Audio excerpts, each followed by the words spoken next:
Welcome to Creators Cafe. I'm your host, Jessica Payne. I'm a performer, performance coach, and multi-hyphenate creator. I'm going to be bringing you conversations with some of my favorite creators where we talk about the sublime and the specifics of the creative journey. So grab a drink, get cozy. Let's go. My guest, Rose Wiesel, is an actor, educator, improviser, and host. You might have seen her on shows such as Heart of Dixie, So Random, 2.5 Men, House of Lies, or Dexter. She has theater credits from Les Mis to Lucky Stiff and Disney to Scooby-Doo. Alex is a founding member of the first all-female main stage improv team at IO West called Pumps Comedy, which she's toured with nationally and internationally. She might have sold you breakfast sandwiches or neck flashlights, and she's going for her doctorate in education. Alex is a ray of sunshine with resting nice face and a passionate advocate for change. Please enjoy my chat with Rose Wiesel.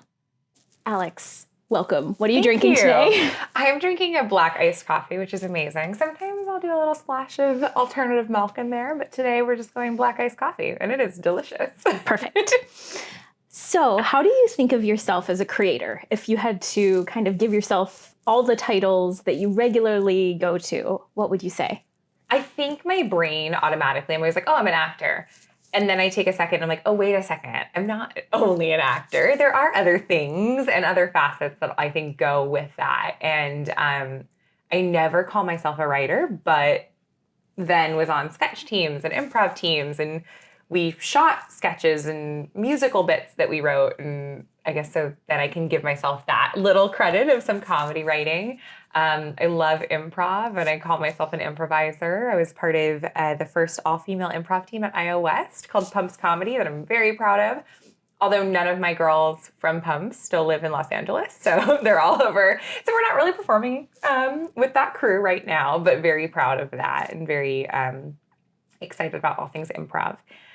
And I host on QVC. I sell neck flashlights. Very exciting. I'll be there this week. Tune in. Wait, I have to stop you for that one. So is that like a headlamp, but it's on your neck? Yes, on your neck. I have one in my car. I'll gift you one if you'd like. I'm so excited. QVC neck flashlight the swag. Anywhere neck flashlight. I'm so excited. You can see it's very cool. Okay, great. Well, since I'm sure we'll talk about a lot of the other things in depth, how did you get the QVC gig? Have you done hosting before? And how do you like that? Yeah, so I guess it's crazy because I've always thought, I'm like, wow, that's really fun. That's really cool. Like, would love working on QVC. And I would always see the castings. Not you always. I would always see the casting things and being like, oh, this is how much they make, but you got to live in Westchester and all this kind of stuff. And I was like, oh, I don't know if I want to move to Westchester. I'm a California girl. I want to stay in California. Over the pandemic, some companies were looking for guest hosts. And my commercial agent reached out to me and she was like, oh, will you put this on tape? It's to be a DIY expert. And I was like, oh, interesting. DIY expert. Okay. I'm not really a big DIYer, but we had just moved into a new place. And we had done some stuff around the house because it was pandemic and do stuff at home. So I was like, oh, I could figure out something. And she's like, here's a list of things that you can pretend that you know how to use. And one of them was I don't even know what it is. A drill? Like a hand drill? Yeah, a hand drill. Thank you. A hand drill. It was a hand drill. And I was like, great, I'll use this. So I put up my backdrop in the garage. I had this hand drill. I sat at my fiance's tool desk thing in the garage. I know nothing. I know no terms, which was very apparent from the video. And I kept referring to this thing as and this guy, this drill, this guy. And then I'm going to put these bits. And I opened this thing thinking there was all these drill bits in it. And there was nothing in it in the video. And I was like, oh, this is so embarrassing. It's just a total crash and burn. Yeah. So I finally got one. I'm like, you know what? It's kind of cute though. It's kind of cute. It's kind of funny. I'm going to send it in. And I sent it to her and she was like, oh, this is really bad. I was like, oh no. She's like, it's not supposed to be funny. It's supposed to be informative. You can be a little cute, but this is way too cute. Not into it. And I was like, okay, let me try again. So I went back, I researched, I watched some other people, especially from QVC, doing things about tools. And I was like, okay, I got some information here. Let me try again. And I did it again and I sent it to her and she's like, it's still not good. Really? She was like, it's not great. Like, and I was like, okay. And I ended up writing back because I tried so hard and I was just kind of like defeated at this point. So I wrote back and I was like, you know what? I really appreciate the opportunity and I am trying, but maybe we can wait until there's like something about kitchen tools or like art things, like something that I'm more interested in that I feel more prepared to do. And she was like, yeah, that's a great idea. I didn't realize that she had actually sent in the first video anyway. So months later, I had a call from this other company that was like, I guess what QVC was doing at the time was they were getting all these videos from actors. So they'd have a little bank and then they could show their clients that had products the possible guest host they could use.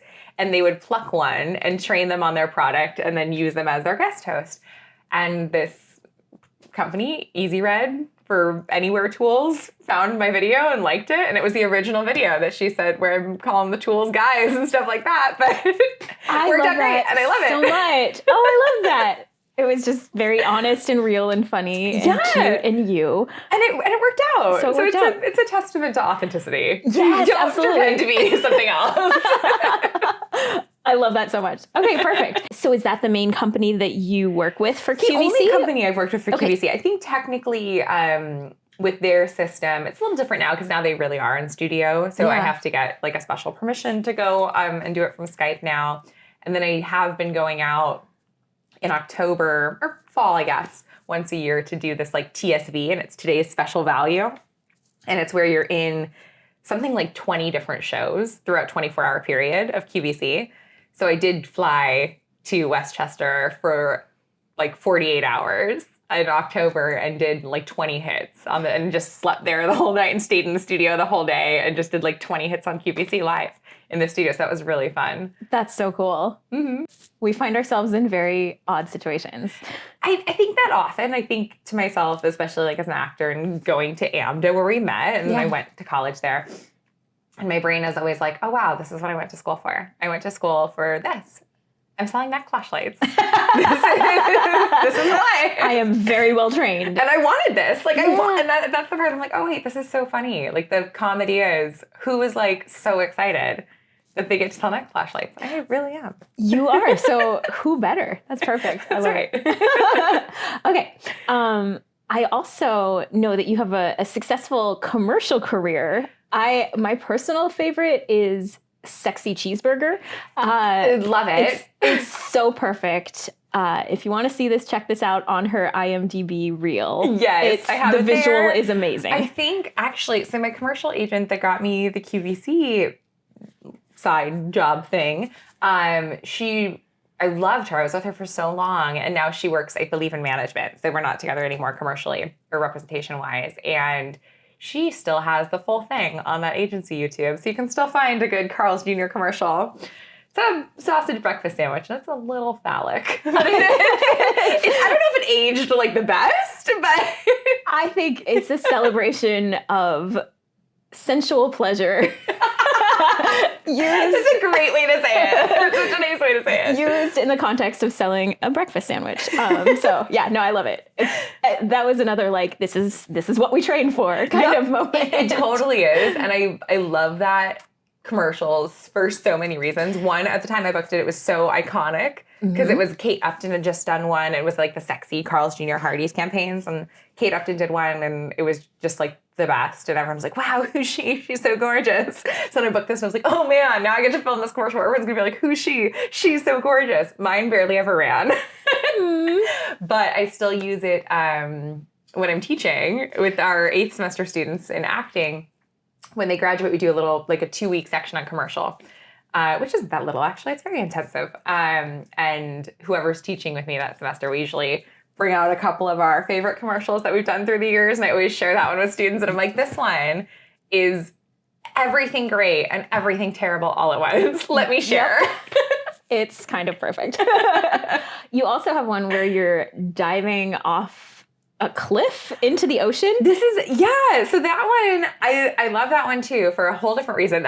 These are like the two that I share with students because they're just, to me, my favorite stories about commercial. And that one I love because the only reason I booked it was because I matched the girl that was actually jumping into the ocean is not me. It's another woman. Okay. And they were looking to like picture match someone for the like close-up parts. So we filmed walking to the edge, like you're about to jump in. And then we just went to a random beach at like 6 o'clock in the morning, and they were like, great, go in the water. And all these people that were filming had wetsuits on, and I was in this little bikini, and it was so cold in California at like 6 a.m. And I'm in the ocean, and they're like, okay, now just pop up like you just like jumped in the water. And I'm like, oh my gosh, I can't even feel any part of my body. Like it was so cold. Wow. Yeah, so that was that one. Wow. It wasn't like a cool rock dive on a great day. It was... I just remember the guys being in like total wetsuits filming, and they were like, oh, okay, one more time. And they're like, whoa, it's really cold in here. I was like, oh yeah? You think? Obviously. Wow. Perfect. Yep. That makes sense. This is what we do. Yes, exactly. So you mentioned AMDA. Yeah. So we met at AMDA, and I have to say, this is a really special day. We're recording. For me personally, I am a living liver donor, which means I donated 2/3 of my liver to my mom 4 years ago today. That's so cool. And it gave her an extra 3 years of life, and it was beautiful and amazing. And if anybody ever wants to talk to me about it, I love to advocate for it. And you were the person who covered for me while I was out in all of my classes. And it gave me such peace to know that I had someone so excellent and amazing with my students, because we were both teaching acting at AMDA, College of the Performing Arts in Hollywood. And I could just hand over my classes, and we co-taught when I got back, and I couldn't really move. Fun. And it was that amazing. I look forward to getting to make things and do things with you again soon. But I just had to say thank you, because it's really crazy to me that this is the day that we were able to record. It's such an important and special day in my life, and you were such a part of that. So thank you. That means so much to me. And I don't even know if you know, but that is the whole... you deciding to do that and being so generous with your mom and your life and all that.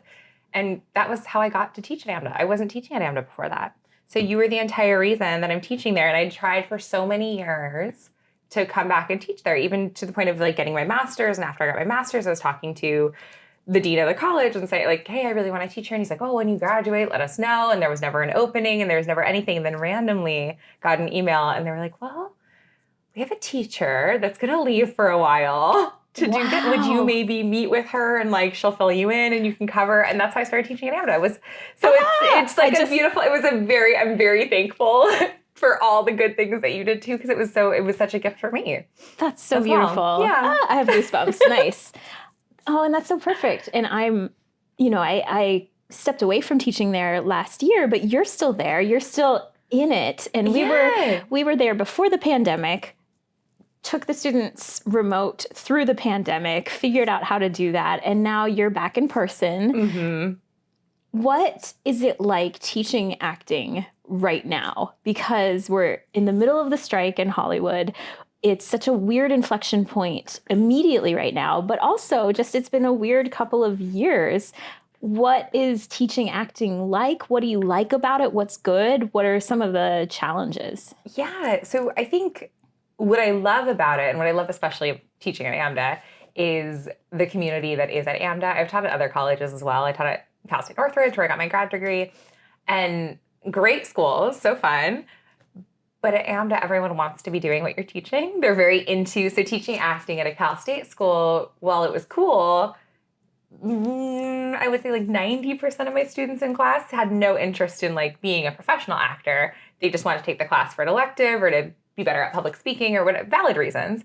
But it's much more exciting when everyone in class is just so into the art that I'm passionate about too, and that you're passionate about. So it's really cool to be in that community. That's my favorite thing about teaching there. One of the biggest struggle for me is going to a school in which I was taught in a time and in a way that doesn't really align with how I see art and how I see the world and how I want to teach. So I think that was the biggest struggle for me, is going back to syllabi that don't necessarily, I think, honor the community of artists that we teach in the way that maybe we both would like to honor them. And I think that problem's solved by giving students more choice and focusing less on, less broad strokes, but focusing less on typecasting and saying, hey, you look like this. I know what you should be doing in class. I think that's kind of a poor model for a conservatory college, and a better model is, you know who you are. You're growing into an artist, and you're going to have to define that for yourself and run this artistic business as an individual. You tell me what you're interested in, and let me help you hone into something that's going to be useful for you. So I think that's the biggest problem that I see, I think, in conservatory arts teaching, that I like to not solve, but try and offer opportunities that go further away from the everyone is doing this kind of work. Absolutely. That only serves a few people. Right. And I think that's something we both consistently advocate for. Yeah. And it's powerful to have you in the classroom doing that. So that's a big deal. Thanks, same. But it is hard, because I think where you were teaching and where I teach has such a great history and such a long history. And it's hard sometimes to change things that have been seen a certain way for so long. Yeah. So that's difficult. Right. Change is hard. Right. And especially when you're teaching something that does have, this is the way we do it. There is a system, there is a tradition, and some of that works really well. And some of that can be damaging or limiting. Yeah. And having to kind of deconstruct the ship while it's going and keep the good, but let go of the outdated is such a important challenge, but it's real. It really is. And I think that's the biggest challenge of what we were doing. And So since we're talking about this, if you could reimagine Hollywood, the entertainment industry, where would you focus first? What are you the most passionate about? What would you like it to feel and look like? I think what I want, in my very logical kind of, not mathematical, I'm not a very mathematical person, but very logical brain, is that I'd want the career itself to make more sense. Because I think for me, that sounds amazing. Yeah, right? Oh my gosh. So I think for a lot of us as artists, I've never even considered what you just said. The way that you said it makes sense. I want it to be great. You've been here, you've been doing everything right for this amount of years. You're at this level. These are the opportunities you're getting. Once you get these opportunities, you'll be at this level. And it's independent of your gender, your age, your ethnicity. None of it matters. It's you put this time in, here you go. You put this time in, here you go, next level. And you're kind of leveling up in a video game, right? Yes. So you're oh, cool.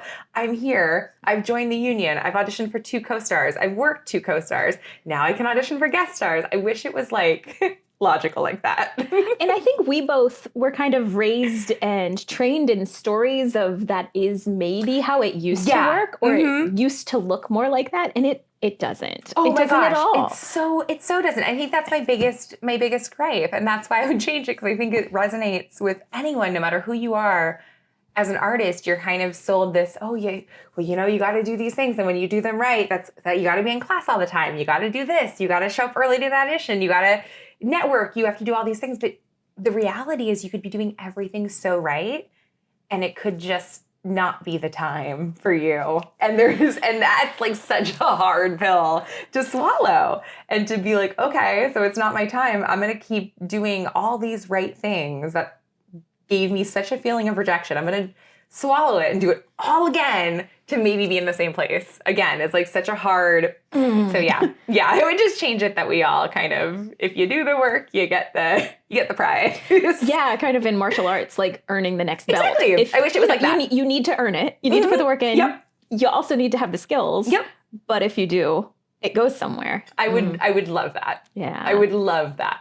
So how do you deal with that? Because you specialize in the classes for the students who are about to graduate, so you're bringing in agents and you're bringing in managers, and you're talking to them about how to best prepare. So I guess part of my question is, how do you do that for them? But also, how do you do that knowing how hard it is yourself? Because that's so hard to stand behind that. And honestly, you've had beautiful career successes. So you've got wonderful things to stand on. But how do you navigate that day in and day out? I think what you're saying is kind of it. It's that we get like these little wins, not little wins, some of them are really big wins, but you get these wins and that kind of propels you forward for all the times that you're not getting wins. So there's a couple stories that I like to share when I teach. And one of them that I think kind of resonates with this is, so for season 1, I got an audition for a one-line co-star where the casting assistants were putting people on tape. And it was just one line, and they had like a little flip camera-esque thing back in the day that they were taping people on. And it was like one line, do it twice, leave. Like slate your name, 2 takes of the line. And I remember being like, ooh, I think I'm going to put like a little Southern twang on my name, like just a little, because they're in Alabama. And I felt so good about the audition. I was like, yes, this is going to be my first like really cool role. I'm ready for this. Such a big deal. Drove out to Warner Brothers to, audition. Never heard anything. And 5 years later, 4 or 5 years later, something around there, different reps, different headshots. I was so young at the time the first season came out. So I think the final season of that show that I worked on was in 2014 or 2015. So it had to be like 2010. I was a baby. So by this time I'd have like new headshots, new representation. Everything was different about my career. It was much more settled. And I got called in for the last season. And I looked and it was different casting than was casting the first season. So I was like, oh, they've never even met me. This is just, I'm getting called in for a role. So cool. I have great representation. That's probably why. And I got to Warner Brothers. And it was a different part of the studio. There was a long line of girls, women standing outside that were all kind of short brunettes. And I'm tall. I'm like 5'9" and blonde. So I was like, oh, funny. No one looks like me. And as I'm waiting in line, I'm realizing that they're all talking about all these callbacks that they've been to for this role. That they were like, oh, I've been like, this is the 3rd callback I've had. I wonder if like they've got to pick someone soon because it's supposed to start filming, like all these kind of talks. I'm like, that's so interesting. I was the last person to go in. And I went in and I brought my hard copy headshot. We were still doing that back then. And I tried to give it to the casting director and his associate or assistant that was with him.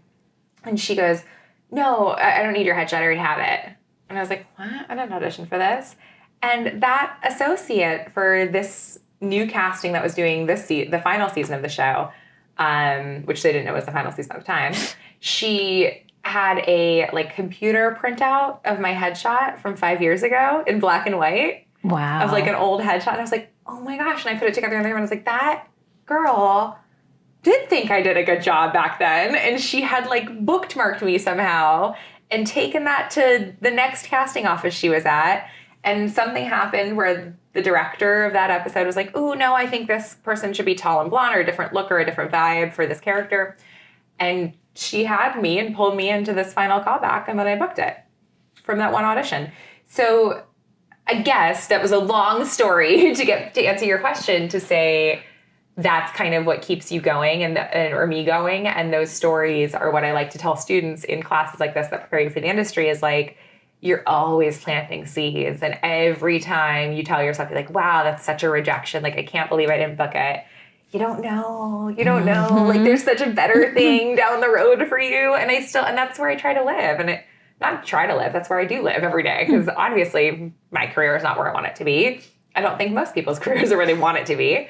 So that is the propeller, is like, oh, you know what? I've been here for a while. And there's a lot of seeds that I don't know what's going to sprout. Absolutely. Any day, something can happen that'll change the whole game. Yeah, there's the story of, I think it's bamboo. It actually roots for about 5 years and you can't see it. And then all of a sudden it will shoot up. That's acting career for me in my brain. I'm like, we're bamboo. Yeah. Planting the seeds, trusting. We are Keep on bamboo. keeping on. Yes. Okay, beautiful. When you're talking to students about getting representation, what are your top hits? Because I know you have had really great representation, which is not true for everyone. Yeah. And you've been doing this a long time, and you kind of have been doing everything right. And that's not the answer, but that is an important step for a lot of people. Yeah. So what did you do, and what do you recommend? So for a really long time, I was just kind of throwing spaghetti on a wall and see what stuck with representation. And I I explain it to students like this too, like it's like online dating. Which is really relatable right now. They're college students. So it's very, we're all kind of in this world where if you've been single in the last 10 years, you've probably tried to online date. So I kind of talk about it similarly, is that when you're starting out especially, you don't know a lot of people, and you kind of just have to put your best foot forward, your best headshot in your resume, and see if there's any interest. And I don't think it's so fruitful to go after things that aren't interested in you. So if you're not getting any response, you can kind of let those doors close for a little while. And what I tell students to do is, in my throwing spaghetti against the wall tactic, now especially, it's free to reach out because you can send emails. Whereas when I was doing it, it was very expensive and you had to put them in, envelopes, and you wanted to get clear envelopes and see your headshot and open it up. It was all such a game. So for this way, I'm like, students, it's cheap. So do your research, get on, whatever you use. I use IMDB Pro at the time, especially then. And still now, if I need representation, I'll go to people that are like one level above me where I want to be. So if I just graduated college, maybe I'm looking for people that have like one episode on certain shows, but they've worked a couple times in the last year. And who's repping them? Ideally, I'm finding people that don't look exactly like my type, that look a little different, that are working often. And maybe I see especially theatrically, commercially, doesn't matter. But theatrically, I want to see that I'm kind of not like a big fish in a small pond, but I'm like the only fish that looks like me. So I'm the only brand of this fish. Absolutely. So you stand out in that audition line. So when they're submitting for something, I want to be the one that you think of for that. But I think even if not, everyone's so different. And my girlfriends that we look the same in headshots, we all have such different energy and we're so different. The right role for me won't be for her. So I guess that's kind of irrelevant. But yes, so that's what I'll do. I'll send out all those emails, and then whoever responds, I put them in a little folder. Even if their response is like, hey, our roster's full, but thank you for sending. If I got any sort of nibble on the reel, they go into a different folder in my email. So next time I'm looking in a couple months, 6 months, a year, whatever, I'm like, oh, that person was at one time interested. Maybe the spark ignites, or maybe now is the right time. So that's the way that I find representation. And I think the dating metaphor or analogy goes back to that's the best way to find someone. The best agent I ever had was another friend went into agenting that I had known for a long time, and he wouldn't rep me because he was like, I don't want your look. Like, it's not a great look for right now. It's okay. Like, I get it. It's business. But this person gave me a referral to one of the top 5 agencies in Los Angeles, someone that he knew there. And it's a big agency that she was working at the time. And we just met for drinks, like a happy hour. And it was like a date. And it was like an agent-actor date. And we just totally hit it off and became good friends. We went to each other's birthday parties that year, and just became like buddies. And she was the best agent I had ever had. But she was such a good agent, not just for me, but for lots of people. And she got poached by an even bigger agency that took her, and she couldn't take her clients, but loved her. So I think first, spaghetti against the wall. Next, try and find that connection, just like when you're dating. Not everyone's a spark. So you're not just, you don't have to force a spark with someone who is not your energy. One of the things I like to ask is, I think all of us as artists can have times where we feel really vulnerable and it's easy to play small. So what scares you on a regular basis? It could be sharks or anything. What scares you on a regular basis, and how do you choose to kind of find the courage to work through that and keep creating? I love that question, and I wish it was as simple as sharks. And we'll shout out my fiance, Chris, because he's very afraid of sharks. Hi, Chris. But we love him and his fear of sharks. Love sharks. My fear, really pertaining to art, and I think as an artist, has to do with, I guess, the concept of shame and how to maintain a quality of life that is aligned with how I want to live and the age that I am, that doesn't sacrifice or doesn't feel like it's sacrificing my art. So I think for myself, I struggle with this idea that, like, what does an artist mean? What does it mean to be an artist? And to be called an actor, to call myself an actor when someone asks me what I do. And I think the irony is that while I do sometimes host on QVC and sometimes work commercially and sometimes work theatrically in TV and film roles and teach at AMDA and going to USC for education, what pays my bills is I sell medical equipment with my family. And my brother, who runs the company now, I purchase medical equipment. But I never talk about that because I feel like that is a whole nother world and it feels so far from this other career that I've dedicated my life to. But I'm still good at this other thing and it's still offering me so much. So I think my fear is that if I give up some of these other things that are occupying this time, then I just have to sit in this lack of my acting career doing medical sales, which is honestly, it's a blessing that I get to do that. It's a blessing that all these things I get to still act and do this. How cool is that? Anyway, I think the idea of lack and sitting with that lack is scary because I don't know when the next time I'll get to work on QVC is again. I don't know when the next improv show is that I'm going to do again.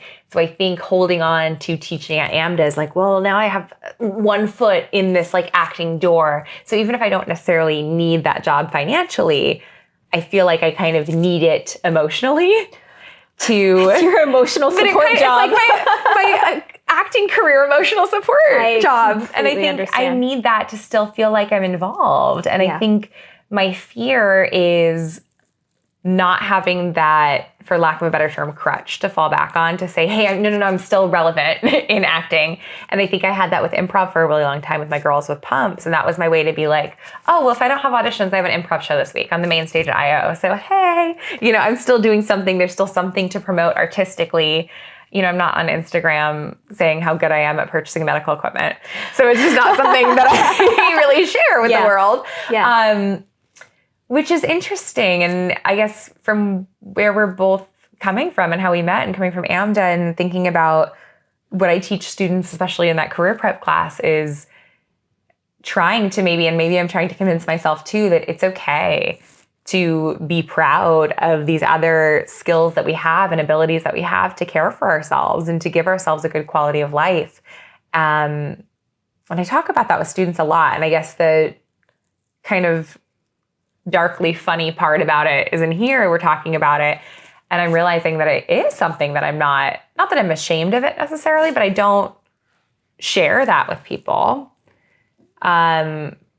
Which is so interesting. And I bet there's a lot of people in that position as artists, as actors, that are really wildly successful and capable and competent and do other things great in their life. And they probably don't lead with it because we're so attached to, never talk about it. Thank you so much for talking so vulnerably about this, because this is kind of the dirty little secret of Hollywood, is that every actor you see, probably 95% of them, is paying the bills with something other than acting. Yeah. And I've met a couple of people in my life that are paying the bills with acting for multiple years at a time. Some people have a great year. Some people have a great commercial that takes them through, but that's just happening less and less and less. Yes. And so it's, when somebody who's not in the industry hears that, I think there's the disconnect with the reality day to day for most of us, is that you might be doing something that's industry adjacent, and those we're more likely to talk about. Mm-hmm. But reality is most of us have other ways to pay the bills, which I think is, like you're saying, is something to be proud of, that we're multi-passionate, we have all these other capabilities. Also, let's be real, most art is about life, and having all of those other experiences keeps planting more seeds. It keeps us grounded. It helps us meet interesting people. It helps us to be interesting people. But it is not something that people know. And I think that a lot of my favorite artists carry this burden of shame.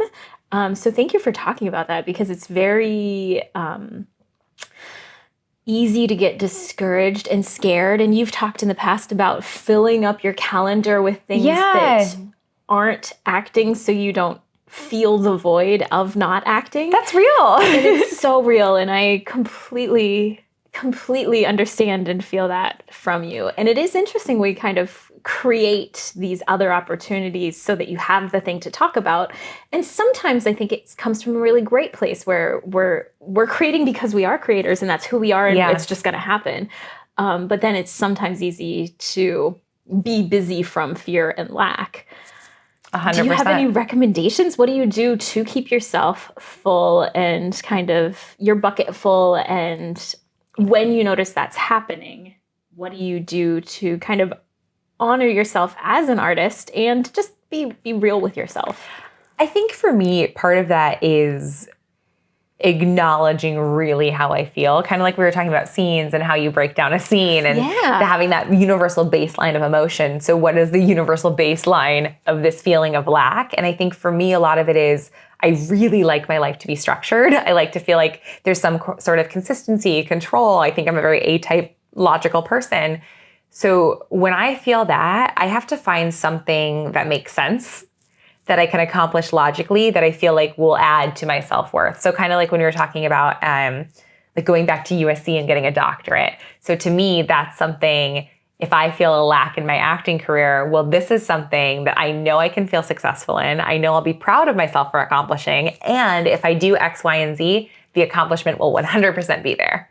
And no one can take that away. Whereas in acting, I could hope and pray to get a series regular audition this year.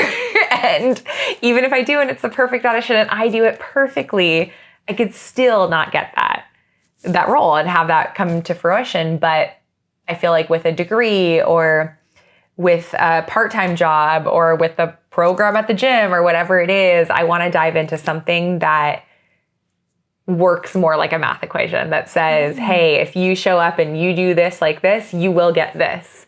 And I have to give myself a piece of that because too much, I think, of our lives as artists is so inconsistent that I have to find some sort of consistency to hold on to keep myself able to not burn out. Yeah, absolutely. Yeah. And giving yourself those goals that are predictable, but also are in your control. Yeah, that controllable. You can work over time and make a predictable progression on. That's so healthy. Yeah. It makes a lot of sense. Good. Going to the creative process.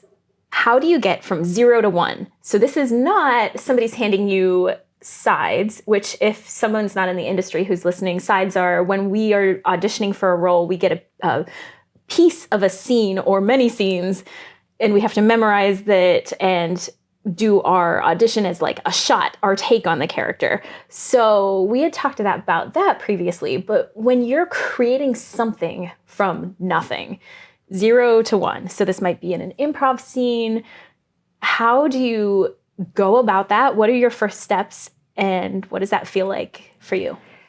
I had a light bulb moment in improv when I realized that every scene could be successful if I just decided a point of view of how I felt in that moment.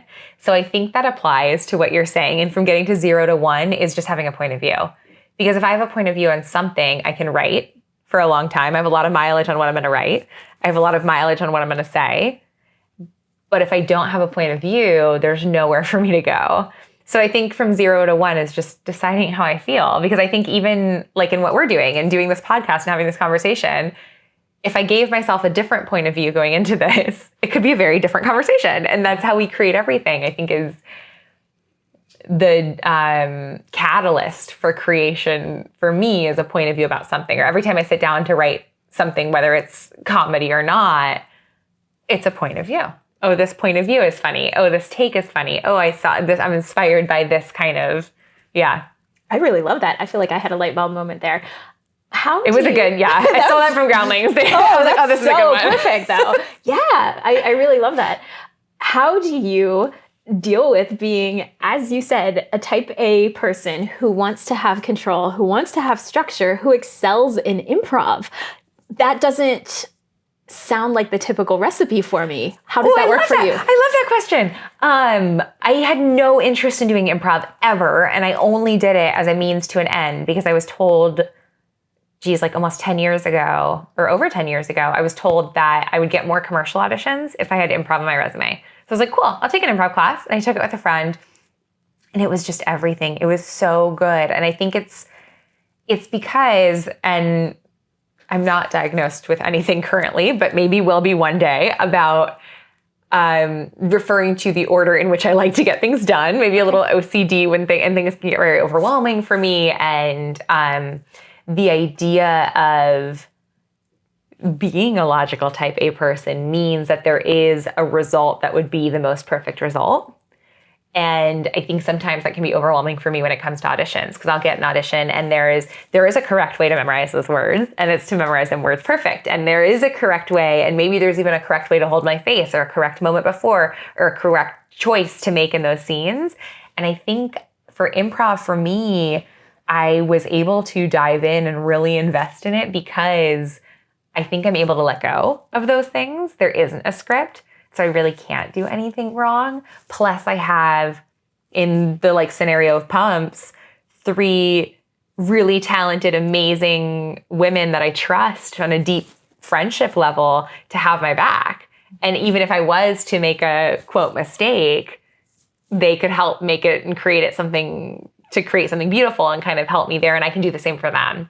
So it's nice to feel like, oh, I can't do anything wrong here. There's no rules. So I think the lack of structure is actually very freeing. Great. For someone who wants, that structure. Great. So you're finding the courage to be wrong, to be messy by the lack of rules. Yeah. And I think the validation you get from improv is sometimes when you go into things with maybe just a strong point of view and nothing else, the validation is, oh, that scene turned out amazing. Oh, I was able to let go and that turned out so good. So it's kind of this conditioning of, oh, if I let go, it actually is better. Yeah. It's better to let go of the reins. So I think that's why I like it so much. It's very freeing to be like, oh, okay, cool. I don't have to prepare anything. In the same way, commercial auditions without dialogue. Yeah. I went to one today and it's so great. You just go in and do wherever you are, whatever you're feeling, you can just do. And it's perfect. Right. I love that. A lot of people don't realize how much work we put into prepping for auditions and how many auditions you do to get a callback and how many callbacks you do to get a role that might be one line. So to have that freedom of just being present and responding is so beautiful. Yeah, that's cool. Nice. Okay, on a very technical level, this is just super specific. In your day-to-day creative career, what are some of the programs, applications, tools that you love and go back to and use all the time?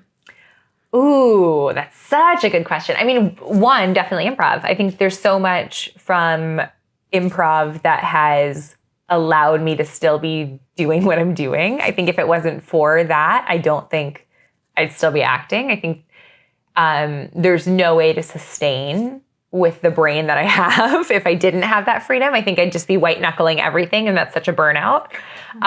So I think the ability to be okay with taking things from where I'm at, and we talk about that a lot in class, is the ability to be if you're going in for some hilarious sitcom side and you have an in-person audition, but you just got the news that your family pet passed. How are you going to muster up enough to just act like that didn't happen? Something that would affect you so deeply. So you have to take things from where you are. And the kind of beauty that happens from taking something from an authentic place, and the beauty that happens from, if you're sad about a family pet passing and you're doing a comedy scene, that might be the funniest freaking scene that you're working through tears. That would be amazing in some way. Yeah. So the ability to let go of, there's a right way to do this, and to try to achieve this, the only right way to do this is what's going to come out right now. If I can just let go of those things. Very hard. I don't know if anyone really fully gets there. If you have, let us know. But I think that's a good goal and a good way to kind of technically sustain myself, is to just constantly affirm whatever I'm doing, that if I take this from where I'm at, can't do anything wrong. Nothing's going to be wrong if I can just take this from really authentically where I am right now. I love that so much. Okay. So as an actor, what are some of the tools that you use either to get jobs or to send information out, things like that? Like, do you find yourself mostly going to, for example, casting networks or using Google Docs, or what are the things that you like and tend to use a lot that way? Amazing. After I moved to LA in 2006, so after quite a few years, I, for the first time, put a Google document together of people that I knew in the industry that might help my representatives, like casting directors that are fans, showrunners that I know personally, like stuff like that. It took me such a long time to do that. And all of my reps were like, this is the most helpful tool. Thank you for doing this. And I'm like, well, I'm such a turd that it took me this long to do this. So that's a tool that I just started using. How many actors haven't done that? Raise your hands. Yeah, no, definitely not me forever. Yeah. What else? It's like that. Yeah. What are the things that you do that have helped you over the years? So the things that I do that help me most in my acting career are kind of ways that I can make things consistent for myself and almost like apply rules on a situation to have some sort of structure. So you're creating a system. A system for myself. And someone had said on that app Clubhouse, I was listening to a casting director speak, and one of them said that her husband's an actor and he will set up his self-tape area and rehearse the scene like he would if he was going to an in-person audition. And he'll do 2 to 3 takes of that self-tape. And if it wasn't good or he couldn't get the lines, then he's just not ready to tape it. And he has to go back and rehearse and then come back in. That way, he's not sitting there doing a self-tape for 50 times, trying to force like a square peg in a round hole. Mm-hmm. And instead, he's like, oh no, when I get it, I'll come in here and I'll do it twice. And that's my good audition. And I'm like, oh, that's a good system. I'm going to like mine for gold and pick that one. That's my little golden nugget from that.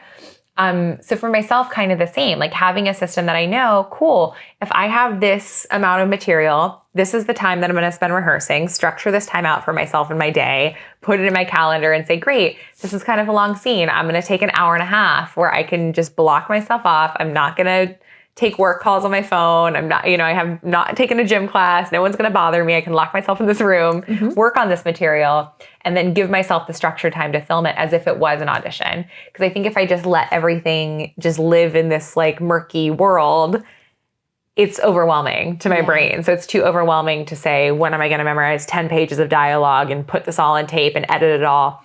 But if I give myself the structure, almost like I was booking time at a self-tape place, it's a lot easier for me to navigate. And I think it's a lot less burnout if I can structure it that way. So if I say, hey, great, tonight, an hour and a half on the sides, tomorrow at noon, I'm going to start filming. Okay, I know I need to start doing my hair and makeup at 11. I need to start and book my person to read with me at this time, or make sure someone's free to come over, whatever it is. So I think structuring things out really helps. Perfect. Okay.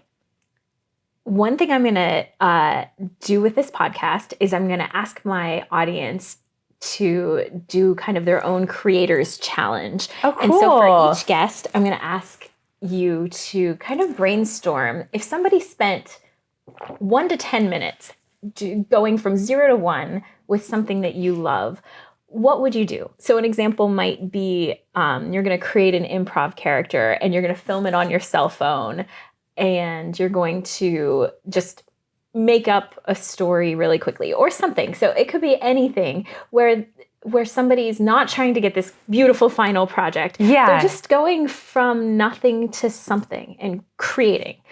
What would you do? What would you suggest someone does?